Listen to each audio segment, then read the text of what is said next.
What would you say to a young pharmacist who was wondering whether intensive care is a worthwhile specialty to go into? Don't hesitate. I'd say it's a great specialty to go into, particularly if you love,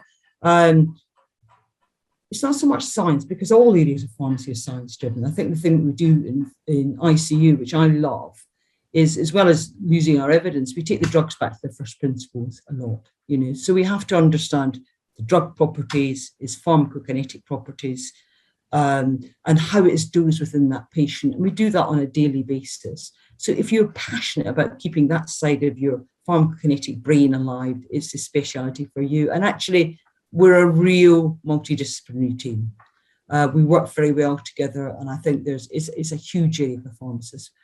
Huge number of, I don't say huge, but a large number of consultant pharmacists, a number of us have PhDs, lots of opportunities to research. So don't hesitate.